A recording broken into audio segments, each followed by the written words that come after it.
Hello everyone, welcome to future battle JPSC classes. आज का हमारा टॉपिक है topographies formed by an erosional agent. और यहाँ पर हमारा इरोजनल एजेंट में है रिवर, कि रिवर की वजह से कौन कौन से टोपोग्राफीज फॉर्म होते हैं। तो एट फर्स्ट हम लोग देखेंगे कि रिवर जो है वो उसका लाइफ साइकिल क्या होता है। तो रिवर जहाँ से ओरिजिन होता है यहाँ है, ठीक है। ओरिजिन हुआ तो कुछ दूर जाने के बाद वहाँ पे वो चौड़ा हो जाता है, लेकिन स्टार्टिंग में जो है वो थोड़ा सा सकरा होता है, जिसको हम लोग यूथ एज कहते हैं। डैट इज़ कि वो स्टार्टिंग का जो कुछ पार्ट है हमारा, वो हमारा यूथ एज कहलाता है। फिर आगे जाकर वो जहाँ पर वो थोड़ा चौड़ा हो जाता है और डीप हो जाता है, तो उसको हम लोग प्रौढ़ा अवस्था कहते हैं या फिर मैच्योर एज कहते हैं,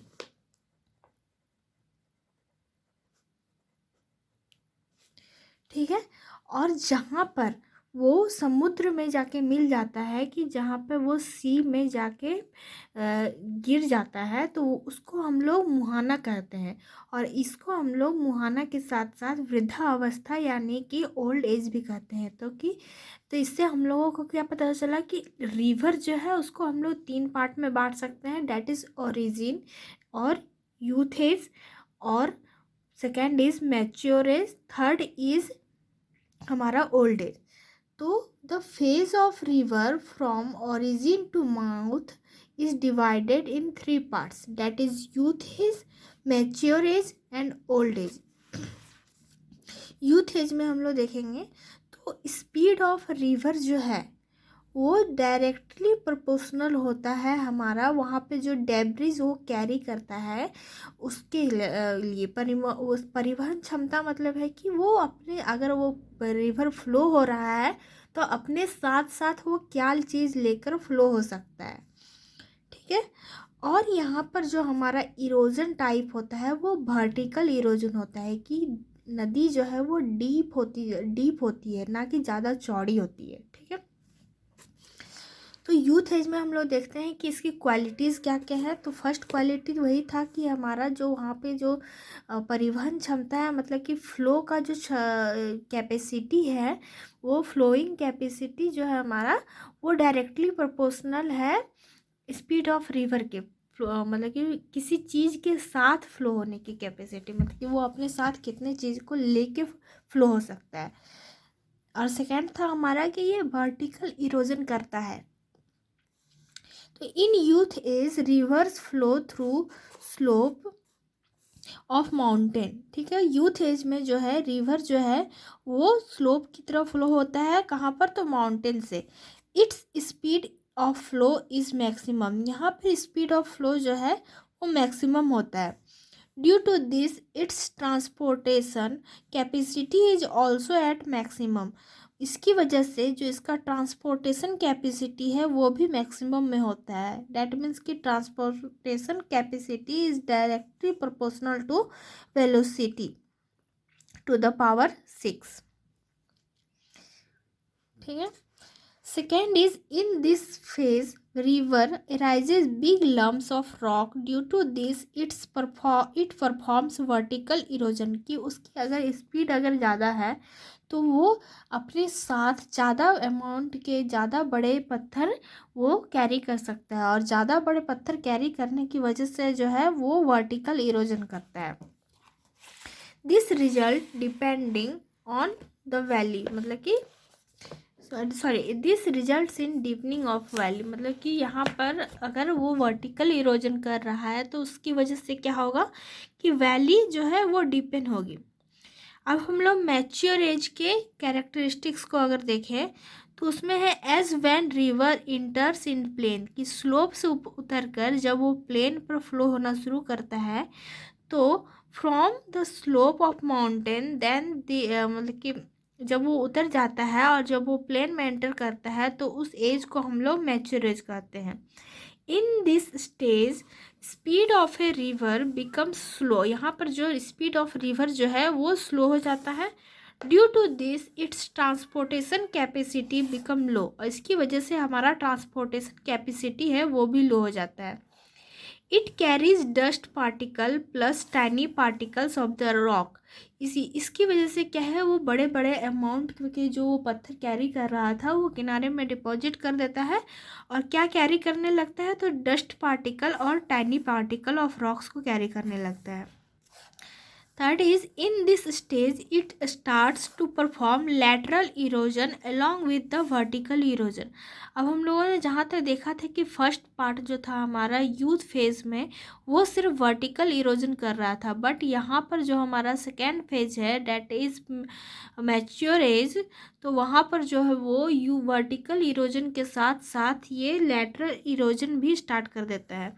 but the rate of vertical erosion is low, लेकिन in comparison with the lateral erosion vertical erosion जो है हमारा स्लो होता है या लो होता है। Due to this widening of valley occurs in this phase. इसकी वजह से जो है हमारा वाइडनिंग ऑफ वैली जो है वो किस एज में हमारा अकर होता है, तो वो मैच्योर एज में हमारा अकर होता है। अब हमारा लास्ट फेज है, हमारा last phase of the earth river is old age. Old age में क्या होता है हमारा कि the phase before the falling down of the river into the mouth of the sea, into the sea is called mouth बोलते हैं, और उसी फेज को क्या बोलते हैं, ओल्ड एज बोलते हैं। In this phase, speed of river becomes very slow and the transportation capacity of the rivers becomes zero। और इस एज में क्या होता है हमारा कि रिवर का जो स्पीड है, फ्लोइंग स्पीड है, वो अप्रॉक्सीमेटली जो है वो ज़ीरो हो जाता है, और जिसकी वजह से इसकी ट्रांसपोर्टेशन कैपेसिटी वो नेग्लिजिबल हो जाती है, और ये अपने साथ कुछ भी कैरी नहीं करता है। और माउथ में गिरने के मतलब कि मुहाने में गिरने के पहले ही, वो कुछ दूर पहले ही, कुछ किलोमीटर्स पहले ही वो अपने साथ लाए डेब्रिज को वो साइड में जमा करना स्टार्ट कर देता है। 1 मिनट। थर्ड पॉइंट है हमारा, the river does not perform any type of erosion in this phase. मतलब इस फेज में जो है हमारा रिवर जो है वो किसी टाइप का इरोजन परफॉर्म नहीं करता है। क्यों नहीं करता है, तो उसकी स्पीड बहुत स्लो हो जाती है और उसकी जो कैपेसिटी है वो बहुत ज़्यादा घट जाती है, जिसकी वजह से ये अपना इरोजन का जो क्वालिटी है उसको छोड़ देता है। And rivers start to deposit its debris. ये अपने जो डेब्रिज है वो डिपॉजिट करना स्टार्ट कर देता है। अब यहाँ पे हम लोग देखेंगे कि जो हमारा मेन टॉपिक है वो उसको कि टोपोग्राफीज कौन कौन से डेवलप होते हैं। हम लोगों ने देखा कि रिवर का जो साइकिल होता है, लाइफ साइकिल होता है, वो 3 पार्ट में बटा हुआ रहता है, youth age, mature age and old age. अब हम लोग देखेंगे कि इन तीनों जो फेज है हमारा रिवर के लाइफ साइकिल का, तो उसमें क्या क्या होता है, तो कौन कौन से टोपोग्राफीज डेवलप होते हैं। तो फर्स्ट में हमारा है कि यूथ एज में कौन सी टोपोग्राफी डेवलप होती है। इन this phase river perform only vertical erosion. इस फेज में सिर्फ वर्टिकल इरोजन परफॉर्म किया जाता है, पहले हम लोगों ने देख लिया। Due to this in this phase rivers formed only erosional topographies which are given below. और इस फेज में जो है हमारा जो टोपोग्राफीज डेवलप होंगे ओनली इरोजनल टोपोग्राफी ही डेवलप होंगे। तो फर्स्ट टोपोग्राफी है हमारा पॉट होल, कि अगर रिवर फ्लो हो रहा है और उसके बीच में वो बहुत ज़्यादा बड़े बड़े पत्थर कैरी करता है, जिसकी वजह से क्या होता है कि वो नीचे की मिट्टी जो है वो कहीं कहीं से उखड़ जाती है उन बड़े बड़े पत्थरों की वजह से। इसकी वजह से पॉट होल्स क्रिएट होते हैं। Vertical erosion of the bottom of the valley occurs by a big lump of rock carried by a river. Due to this small holes are formed known as potholes। ठीक है। We shaped valley, second topography है हमारी we shaped valley. When depth of the porthole increases due to the continuous vertical erosion then it becomes V-shaped which is known as V-shaped valley। इसका figure ये है कि अगर पोर्टहोल धीरे धीरे और ज़्यादा इरोजन हो के उसमें जब वो बड़ा हो जाता है तो उसको V-shaped वैली का नाम दे दिया जाता है। और यही V-shaped वैली जब और ज़्यादा बड़ा हो जाता है तो उसको जॉर्ज बोल दिया जाता है। गॉर्ज या जॉर्ज जो भी बोलते हैं आप।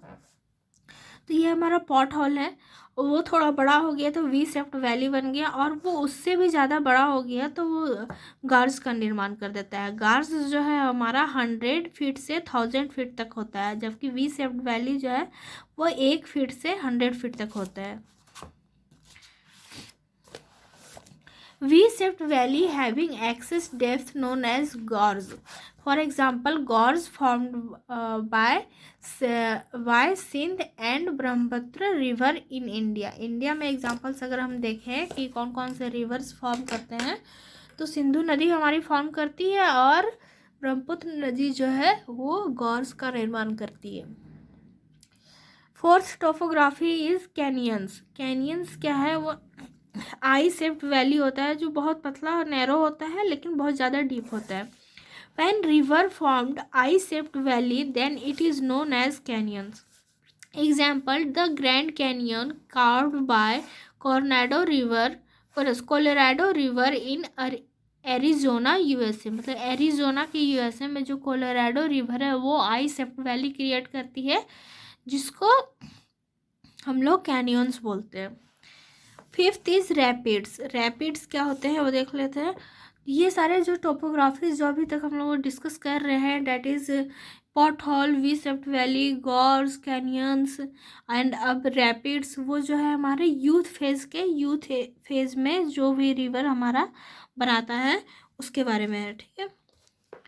When both hard rock and the soft rock situated vertically, then the river erodes the soft rock, but hard rocks remains uneroded.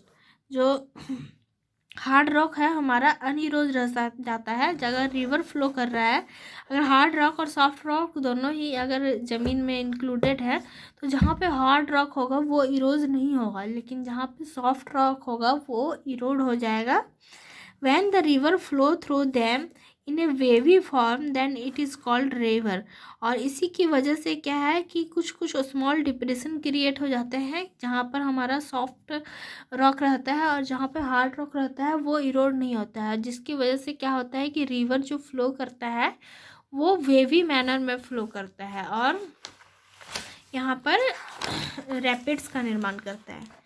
Fifth है हमारा वाटरफॉल। वाटरफॉल जो है वो यूथ एज में ही फॉर्म किया जाता है, जब वो हमारा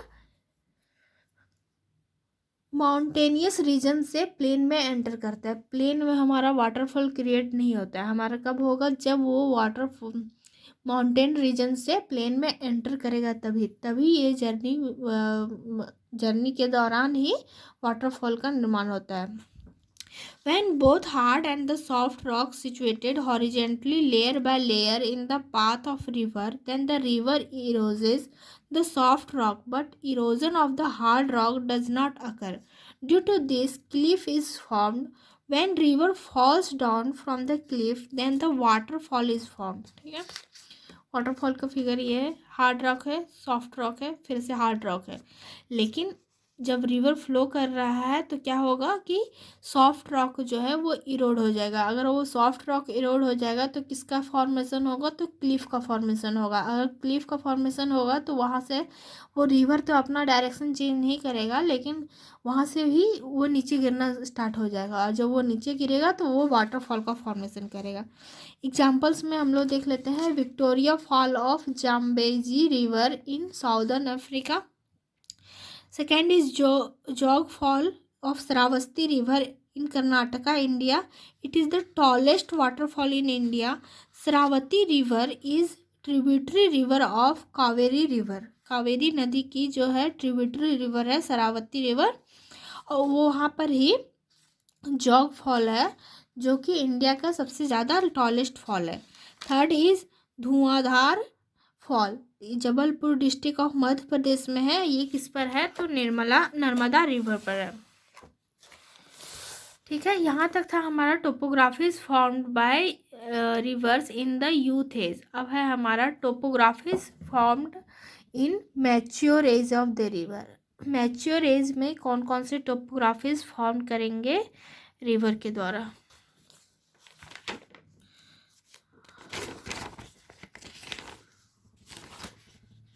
आज यहीं तक रखते हैं। कल हम लोग देखेंगे कि मैच्योर एज में कौन कौन सी टोपोग्राफी फॉर्म होती है, ओल्ड एज में कौन कौन सी टोपोग्राफी फॉर्म होती है, और रीमैच्योर जब होता है हमारा, री इमर्जेंस ऑफ द रिवर होता है, तो उसमें किस टाइप की टोपोग्राफीज फॉर्म होती है। ठीक है, चलिए, थैंक यू।